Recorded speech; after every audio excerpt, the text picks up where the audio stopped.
Assalamualaikum warahmatullahi wabarakatuh.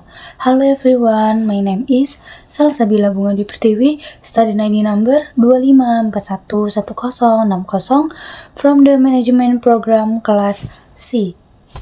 In this presentation, I will explain the introduction of business communication. Let us begin. Di sini saya akan membahas tentang Introduction of Business Communication atau pengantar komunikasi bisnis. Materi ini penting karena komunikasi adalah dasar dari semua aktivitas dalam dunia kerja atau organisasi. Pertama, kita membahas pengertian komunikasi, yaitu proses pertukaran informasi antara individu bisa melalui kata-kata, simbol, ataupun tindakan. Dalam dunia bisnis, komunikasi tidak hanya sekadar berbicara, tapi juga bagaimana kita menyampaikan pesan secara efektif agar bisa dipahami dengan jelas oleh orang lain. Komunikasi bisnis sendiri mencakup dua hal, yaitu komunikasi verbal seperti berbicara dan menulis, serta nonverbal seperti bahasa, tubuh, dan ekspresi.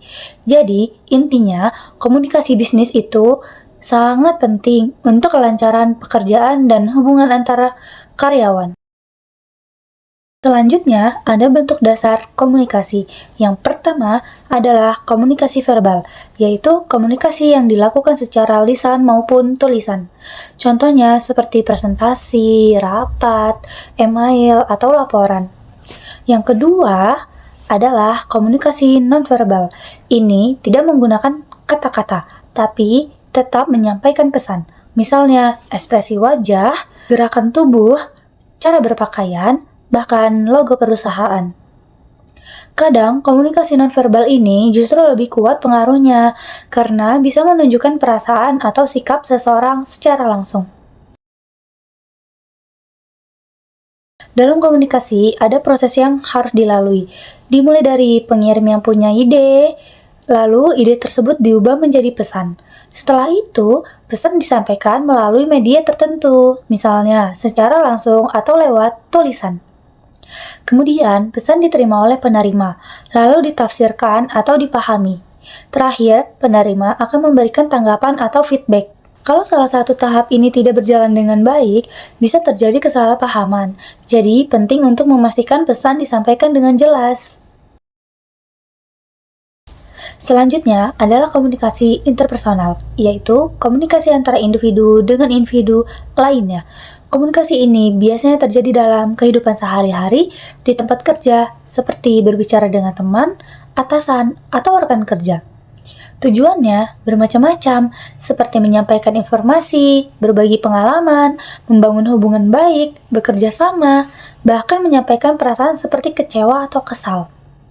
Selain itu, komunikasi interpersonal juga bisa meningkatkan motivasi karena kita bisa saling memberi dukungan. Dalam organisasi, komunikasi memiliki peran yang sangat penting. Keberhasilan suatu organisasi sangat bergantung pada bagaimana komunikasi berjalan di dalamnya.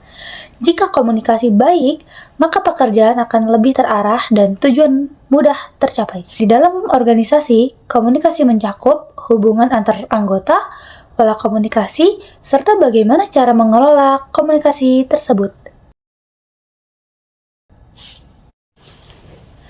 Dalam organisasi juga ada peran komunikasi yang berbeda-beda. Pertama, adalah peran interpersonal, seperti pemimpin yang mengarahkan tim atau menjadi penghubung antar bagian. Kedua, adalah peran informasi, yaitu mengumpulkan dan menyampaikan informasi kepada pihak lain. Ketiga, adalah peran pengambilan keputusan, seperti menyelesaikan masalah atau menentukan langkah yang harus diambil. Jadi, komunikasi tidak hanya soal bicara, tapi juga berhubungan dengan tanggung jawab dalam organisasi. Selanjutnya adalah pola komunikasi. Dalam organisasi ada komunikasi formal, seperti dari atasan ke bawahan, dari bawahan ke atasan, antar rekan kerja, dan juga komunikasi antar bagian yang berbeda-beda. Selain itu, juga komunikasi informal, yaitu komunikasi yang lebih santai. Misalnya, saat istirahat atau di luar jam kerja.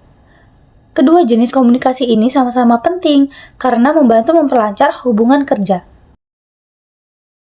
Agar komunikasi berjalan dengan baik, perlu adanya pengelolaan komunikasi. Misalnya, dengan mengurangi pesan yang tidak perlu, memberikan instruksi yang jelas, membagi tugas dengan tepat, dan memberikan pelatihan. Selain itu, organisasi juga harus siap menghadapi krisis komunikasi seperti kesalahpahaman atau konflik agar tidak mengganggu pekerjaan. Kemudian, kita juga harus meningkatkan kemampuan komunikasi. Beberapa kemampuan penting antara lain membaca, mendengar, berbicara, dan menulis. Selain itu, kita juga perlu melakukan presentasi, diskusi, wawancara, dan membuat laporan. Semakin baik kemampuan komunikasi seseorang, maka semakin mudah dia bekerja sama dan menyampaikan ide. Terakhir adalah komunikasi lintas budaya. Dalam dunia bisnis, kita sering berkomunikasi dengan orang dari latar belakang budaya yang berbeda. Oleh karena itu, kita harus memahami perbedaan budaya, seperti cara berbicara, kebiasaan, atau norma yang berlaku. Jika memahami hal ini bisa terjadi kesalahpahaman, jadi penting untuk bersikap terbuka dan menghargai perbedaan. Jadi, kesimpulannya, komunikasi bisnis adalah hal yang sangat penting dalam dunia kerja. Dengan komunikasi yang baik, pekerjaan bisa berjalan lancar dan tujuan organisasi dapat tercapai. That concludes my presentation on the introduction of business communication. I hope this material has been clear and useful. Thank you for your kind attention. Wassalamualaikum warahmatullahi wabarakatuh.